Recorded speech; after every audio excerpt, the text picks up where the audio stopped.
Botany की online classes में आपका स्वागत है। पिछले वीडियो के अंदर हमने लाइकोपोडियम के गैमेटोफाइट डेवलपमेंट के बारे में पढ़ा था। इसके अलावा हमने एम्ब्रियो डेवलपमेंट के बारे में भी पढ़ा था। आज के इस वीडियो के अंदर हम एक नए टेरिडोफाइट्स के बारे में पढ़ेंगे जिसका नाम है सिलेजिनेला। अगर अपन सिलेजिनेला का क्लासिफिकेशन देखें तो इसको डिवीजन लाइकोफाइटा के अंदर रखा गया है। इसकी जो क्लास है वो लिगुलोप्सिडा, ऑर्डर सिलेजिनेलीज, फैमिली सिलेजिनेसी और जीनस है जो सिलेजिनेला है। अब जो सिलेजिनेला है उसको सामान्य नाम से स्पाइक मॉक्स या छोटे क्लब मास के नाम से जाना जाता है। तो इनका जो प्रचलित नाम है वो किस नाम से इनको जानते हैं? स्पाइक मॉस या लिटिल क्लब मॉस के नाम से जानते हैं। टोटल वर्ल्ड के अंदर इसकी 700 स्पीसीज है जो आइडेंटिफाई की गई है, लेकिन इंडिया के अंदर इसकी 70 स्पीसीज है जो डिस्ट्रीब्यूटेड हैं। सिलेजिनेला एक विश्वव्यापी वंश है जो शीतोष्ण व उष्ण कटिबंधीय क्षेत्रों के अंदर पाया जाता है। इनका अगर आवास देखें तो सिलेजिनेला है वो नम और छायादार स्थानों पर उगता है।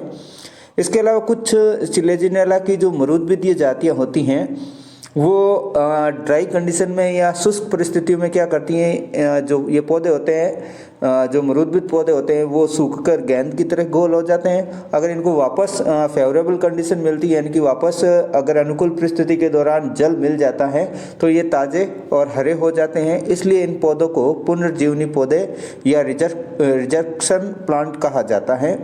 तो जो मरूदबिद जातियाँ हैं सिलेजिनेला की, उनके नाम है सिलेजिनेला लेपिडोफिला, सिलेजिनेला राजस्थानेंसिस एंड सिलेजिनेला पिलीफेरा। तो इनको अपन क्या बोलते हैं? पुनर्जीवनी पौधे, क्योंकि ये अनफेवरेबल कंडीशन में तो क्या होता है, सूख कर गेंद की तरह गोल हो जाते हैं, और फेवरेबल कंडीशन आती है तो वापस ये फ्रेश और ग्रीन हो जाते हैं। अब हम सिलेजिनेला की कुछ स्पीसीज के बारे में पढ़ते हैं जो नम और छायादार आवासों के अलावा कुछ अदर हैबिटेट के अंदर पाई जाती है। जैसे सिलेजिनेला की जो जातियाँ होती है वो अधिपादपीय रूप में भी पाई जाती है, इनकी दूसरे प्लांट्स के ऊपर ये प्रेजेंट होती हैं। तो इसकी एपिफाइटिक जातियों में सिलेजिनेला ओरिगेना जो वृक्षों की छाल पर उगती हैं। इसके अलावा सिलेजिनेला की अधिकांश जातियां जो बहुवर्षीय होती हैं, लेकिन सिलेजिनेला पिग्मिया एंड सिलेजिनेला ग्रेसिलाइमा जो एक वर्षीय जाति हैं। इसके अलावा सिलेजिनेला की विषर्पी जाति जिसका नाम है सिलेजिनेला क्राउसियाना, उप उदर्व जाति या सब इरेक्ट स्पीसीज का नाम है सिलेजिनेला ट्रैकीफाइला, उदर्व जाति या इरेक्ट स्पीसीज का नाम है सिलेजिनेला इरिथ्रोपस एंड सिलेजिनेला सिलेजिनोइडस। इसके अलावा जो इसकी क्लाइंबर स्पीसीज है जिसका नाम है सिलेजिनेला एलिंगेनस, जो इसके अंदर जो राइजोफोर उपस्थित होता है उस राइजोफोर के द्वारा ये आरोहण करती है, यानी कि राइजोफोर के अंदर डिस्कोइड पैड स्ट्रक्चर प्रेजेंट होती है, उसके द्वारा ये क्लाइंबिंग करती हैं। सिलेजिनेला विल्डेनोवी की जो स्पीसीज है वो 20 मीटर लंबी होती हैं। इसके अलावा सिलेजिनेला पिक्टा एंड सिलेजिनेला क्राउसियाना को सजावटी पादपों के रूप में उगाया जाता है। अब हम पढ़ते हैं सिलेजिनेला की जो इंडिया के अंदर पाई जाने वाली स्पीसीज के नाम कौन कौन से हैं। तो Selaginella kraussiana, Selaginella monospora, Selaginella biformis, Selaginella rupestris, Selaginella megaphylla, Selaginella praeniflora, Selaginella ciliaris and Selaginella chrysorrhizos. ये हैं जो इंडिया के अंदर पाई जाने वाली कुछ सिलेजिनेला की स्पीसीज हैं। अब हम सिलेजिनेला के बीजाणु उद्भिद के बारे में पढ़ते हैं या स्पोरोफाइट के बारे में पढ़ते हैं। तो सिलेजिनेला का जो स्पोरोफाइट या बीजाणु उद्भिद होता है वो जड़, तना और पत्तियों में विभेदित होता है। इसके अलावा इसके अंदर राइजोफोर भी प्रेजेंट रहता है। तो आपके सामने जो डायग्राम दे रखा है वो सिलेजिनेला की आउटर स्ट्रक्चर को शो कर रहा है। डायग्राम ये है जो सिलेजिनेला क्रोसियाना का है, और डायग्राम भी है जो सिलेजिनेला सिलेजिनोइडस का है। आपके सामने जो स्क्रीन पर डायग्राम दे रखा है वो सिलेजिनेला क्राउसियाना का है जो एक विसर्पी जाति है। इसके अंदर स्टेम है और स्टेम से जो ब्रांचेज निकलती हैं उनके ऊपर लीव्स प्रेजेंट होती हैं, और स्टेम के जो आधारी भाग से हैं जो राइजोफोर निकलता है, और जो ब्रांचेज होती है उनके ब्रांचेज के शीर्ष भाग पर है जो स्ट्रोबाइलस या शंकुओं का निर्माण होता है। तो ये एक विसर्पी जाति है जो जिसको अपन क्रीपिंग स्पीसीज भी बोल सकते हैं, जो लेटी रहती हैं ज़मीन के सरफेस पर। तो इसका जो पूरा पार्ट है वो क्या है, एक क्रीपिंग प्लांट बॉडी होती हैं। डायग्राम जो बी है वो सिलेजिनेला सिलेजिनोइडस का है, जो एक इरेक्ट स्पीसीज है या उदरू प्रजाति हैं। तो इसके जो स्टेम होता है वो इरेक्ट होता है और इस इरेक्ट से ब्रांचेज निकलती है जिनके ऊपर है जो लीव्स अटैच रहती हैं। फिर जो स्टेम होता है उसके आधारी भाग से जो रूट्स का फॉर्मेशन होता है। तो अपन कह सकते हैं सिलेजिनेला का जो स्पोरोफाइट होता है या बीजाणुद्विद होता है वो रूट, स्टेम और लीफ के अंदर डिफरेंशिएट रहता है। अब हम सिलेजिनेला के स्पोरोफाइट की आउटर स्ट्रक्चर पढ़ते हैं। तो सिलेजिनेला का स्पोरोफाइट हमने पढ़ लिया कि रूट, स्टेम और लीफ के अंदर डिफरेंशिएट होता है। इसके अलावा कुछ जातियों के अंदर रूट और जो स्टेम होता है उसके बीच में विशेष स्ट्रक्चर पाई जाती है जिसको राइजोफोर कहते हैं। तो हीरोनाइमस नामक साइंटिस्ट ने सिलेजिनेला को उसकी जातियों के अंदर जो पादप संरचना होती है उसके आधार पर इसे दो उपवंशों में बांटा, उपवंश होम्योफिलम, उपवंश हेट्रोफिलम। तो सबसे पहले अपन पढ़ते हैं उपवंश होम्योफिलम के बारे में। इस उपवंश में पाए जाने वाले पौधों की पत्तियां हैं जो समपर्णी होती है, यानी कि आइसोफिलस होती हैं। सभी पत्तियां एक समान होती हैं और सर्पिल क्रम में अरेंज रहती हैं। तो इनका अगर अपन अरेंजमेंट देखें तो वो कैसा होता है, स्पाइरल सीक्वेंस में अरेंज रहती हैं। जो स्टेम होती हैं वो कैसा होता है, इरेक्ट और द्विभाजी शाखित होती है, यानी कि उदर और द्विभाजी शाखित है। और इस उपवंश के अंदर लगभग 50 स्पीसीज है जो इंक्लूड की गई हैं, जैसे Selaginella rupestris, Selaginella pygmaea and Selaginella selaginoides. ये है जो होम्योफिलस उपवंश के अंतर्गत आने वाली सिलेजिनेला की स्पीसीज हैं। हम सिलेजिनेला के दूसरे वंश के बारे में पढ़ते हैं जिसका नाम है उपवंश हेट्रोफिलम या सबजिनस हेट्रोफाइलम। तो इस उपवंश के अंदर आने वाले जो प्लांट्स होते हैं उनकी पत्तियां हैं जो विषम पर्णी होती हैं, यानी कि सभी पत्तियां जो एक समान नहीं होती हैं। पत्तियां हैं जो 4 पंक्तियों में अरेंज्ड रहती हैं। अक्ष के ऊपरी सतह पर उपस्थित 2 पंक्तियों की पत्तियां हैं जो बड़ी होती हैं, जबकि निचली सतह पर व्यवस्थित पत्तियां हैं जो अपेक्षाकृत छोटी होती हैं। तो जो अक्ष होता है उसकी अपर सरफेस पर पाई जाने वाली जो 2 पंक्तियों की लीफ होती 2 पंक्तियों वाली लीफ है वो कैसी होती हैं, लार्ज है। और निचली सरफेस पर पाई जाने वाली जो पत्तियां कैसी होती हैं, वो छोटी होती हैं। फिर इसका जो स्तंभ होता है वो शयान यानी कि लेटा हुआ होता है, पृष्ठाधर होता है और अनियमित रूप से शाखित होता है। इसके अंदर आने वाले जो सिलेजिनेला की स्पीसीज है वो अधिकांश जातियां इसी उपवंश के अंदर रखी गई हैं, जैसे Selaginella kraussiana, Selaginella helvetica, Selaginella lepidophylla and Selaginella chrysocaulos. अब हम सिलेजिनेला के रूट की आउटर स्ट्रक्चर के बारे में पढ़ते हैं या जड़ की बाह्य संरचना के बारे में पढ़ते हैं। तो सिलेजिनेला की जो प्राथमिक जड़ होती हैं वो अल्पकालिक होती हैं और शीघ्र किसके द्वारा प्रतिस्थापित हो जाती हैं, अपस्थानिक जड़ के द्वारा ये प्रतिस्थापित हो जाती हैं। इसके अलावा जो सिलेजिनेला लेविगेटा और सिलेजिनेला डेंसा होती हैं, इन जातियों के अंदर जड़ें हैं जो तने के द्विभाजन बिंदु से विकसित होती हैं, यानी कि जहाँ पर तना द्विभाजी शाखित होता है वहाँ से जो रूट डेवलप होती है। सिलेजिनेला लेपिडोफिला और सिलेजिनेला वॉल्लिचाई में है जो तने के किसी भी बिंदु से है जो रूट का डेवलपमेंट हो सकता है।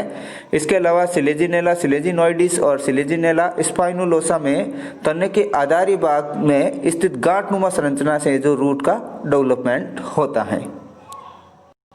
अब हम सिलेजिनेला के स्टेम की बाह्य संरचना के बारे में पढ़ते हैं या आउटर स्ट्रक्चर ऑफ स्टेम।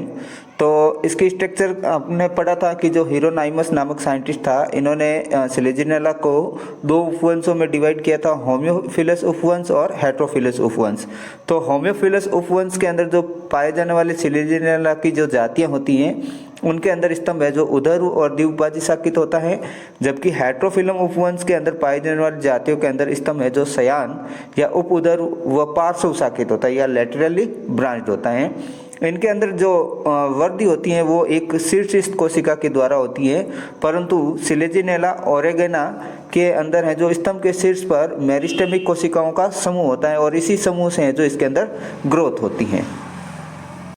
अब हम सिलेजिनेला के अंदर पाई जाने वाली लीव्स की या पत्तियों की बाह्य संरचना के बारे में पढ़ते हैं। तो सिलेजिनेला के अंदर पाई जाने वाली पत्तियां जो लघुपर्णी या छोटी होती हैं वह सरल एवं बेलनाकार या अंडाकार होती हैं और इनमें जो एक अशाखित मध्य सिरा या मिड रिब भी प्रेजेंट होती हैं। इनकी जो पत्तियां होती हैं वो कोमल पतली, परंतु मरुद्भिद जातियों या जीरोफाइटिक जो स्पीसीज होती है सिलेजिनेला की, उनमें है जो पत्तियां हैं जो कठोर और मोटी होती हैं। इसकी सभी जातियों में पत्ती की ऊपरी सतह पर आधार से जुड़ी एक छोटी झिल्लीनुमा संरचना पाई जाती है, जिसको क्या बोलते हैं अपन, लिग्यूल बोलते हैं। तो सिलेजिनेला का ये एक स्पेशल कैरेक्टर हो गया कि इसकी लीफ के अंदर है जो एक छोटी झिल्लीनुमा संरचना प्रेजेंट होती है, जो लीफ की अपर सरफेस के आधारीय भाग पर जुड़ी रहती हैं और जिसे अपन क्या बोलते हैं, लिग्यूल कहते हैं। फिर जो लिग्यूल होता है, लिग्यूल के आधारीय भाग में ठोस पतली भित्ति युक्त कोशिकाओं से बनी एक अर्ध गोलाकार फुटनुमा संरचना होती है। तो जो लिग्यूल होता है उसके आधारी भाग में कैसी ठोस पतली भित्ति युक्त कोशिकाओं से बनी अर्ध गोलाकार फुटनुमा संरचना को अपन क्या बोलते हैं, ग्लोसोपोडियम कहते हैं। और सिलेजिनेला की अलग अलग जातियों के अंदर लिग्यूल के आकार में जो भिन्नता पाई जाती है, जैसे सिलेजिनेला वुजियुलाई में जो लिग्यूल होता है वो टंग शेप्ड होता है या जिब्बिकाकार होता है, जबकि सिलेजिनेला कोलिसेंस के अंदर ये लिग्यूल है जो लोब्ड या पालित होती हैं। सिलेजिनेला मोर्टेंसाई के अंदर जो लिग्यूल होता है वो फैन शेप्ड या पंखनुमा होता है। तो सिलेजिनेला की लीफ की अपर सरफेस के आधारी भाग में पाए जाने वाले झिल्लीनुमा संरचना को अपन क्या बोलते हैं, लिग्यूल। लिग्यूल का क्या वर्क होता है इसके अंदर, तो यह जल अवशोषित या स्त्रावित करने वाली एक संरचना होती है जो क्या करती है, स्टेम या प्रो को सूखने से बचाती हैं। तो ये अनफेवरेबल कंडीशन में क्या करती हैं, या तो वाटर का एब्जॉर्प्शन कर लेती हैं या सेक्रेशन करती हैं। तो ये क्या करती हैं, जो प्रो होता है या सूट होता है उसको ड्राई होने से बचाती हैं। इसके अलावा इसका क्या कार्य होता है, तो ये कार्बनिक पदार्थों को पत्ती में ऊपर की ओर पहुंचाने का भी कार्य करती हैं। उपवंश होम्योफिलम के अंदर सभी पत्तियां हैं जो एक समान होती हैं, यानी कि समपर्णी होती हैं और सर्पिल क्रम में अरेंज रहती हैं, जबकि उपवंश हेट्रोफिलम के अंदर दो प्रकार की पत्तियां पाई जाती हैं जो चार पंक्तियों के अंदर अरेंज रहती हैं, यानी कि हेट्रोफिलम उपवंश के अंदर है जो विषमपर्णी पत्तियां पाई जाती हैं। अब जो पत्तियां हैं जो युग्म में उपस्थित होती हैं और दोनों पत्तियां हैं जो असमान होती हैं। छोटी पत्ती अक्ष की निचली सतह पर प्रेजेंट होती हैं, यानी कि दो जो पत्तियों का जो दो पंक्तियों का समूह होता है वो कहाँ पर होता है, अक्ष की अगर निचली सतह पर है तो वो कैसी होती हैं, पत्तियां छोटी होती हैं। और जो लीफ होती हैं यानी कि अक्ष होती हैं, अक्ष की ऊपरी सतह पर जो दो पंक्तियों का समूह होता है वह पत्तियां हैं जो बड़ी होती हैं। आपके सामने स्क्रीन पर हैं जो सिलेजिनेला के अंदर पाए जाने वाले लीफ और लिग्यूल की स्ट्रक्चर का डायग्राम दे रखा है। तो जो डायग्राम ए है वो एक सिलेजिनेला की एक ब्रांच को शो कर रहा है। तो इसके अंदर वेंट्रल लीव्स हैं जो बड़ी होती हैं, जबकि डोर्सल लीव्स हैं जो इसके अंदर छोटी होती हैं। फिर जो बी डायग्राम है वो एक लीफ का डायग्राम है और इस लीफ के आधारी भाग में, यहाँ पर आधारी भाग में है जो एक झिल्लीनुमा संरचना होती है जिसको अपन क्या बोलते हैं, लिग्यूल कहते हैं। तो लिग्यूल कहाँ प्रेजेंट होता है, तो लीफ के आधारी भाग में होता है। कैसी संरचना होती है, झिल्लीनुमा संरचना होती है। इसके अलावा जो लीफ की मिड रिब होती है वो अनब्रांच्ड होती हैं और ये लीफ के जो मार्जिन होते हैं वो करकच्ची होती हैं।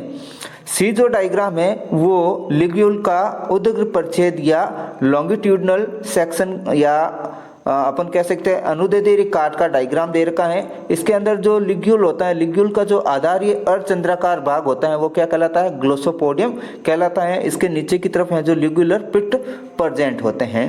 और अपन ने लिग्यूल के फंक्शन के बारे में पढ़ा था। तो लिग्यूल क्या करता है, या तो जल अवशोषण का कार्य करता है और या जल स्त्रावित करके ये क्या करता है, सूट को या स्टेम को ड्राई होने से बचाता है। इसके अलावा जो अकार्बनिक पदार्थ होते हैं उन अकार्बनिक पदार्थ को लीफ में ऊपरी सतह की ओर भेजने का भी वर्क कौन करता है, लिग्यूल करता है। आज के वीडियो के अंदर इतना ही। नेक्स्ट वीडियो के अंदर हम पढ़ेंगे सिलेजिनेला के जो अंदर पाए जाने वाले लीफ, रूट और स्टेम की इंटरनल स्ट्रक्चर के बारे में पढ़ेंगे।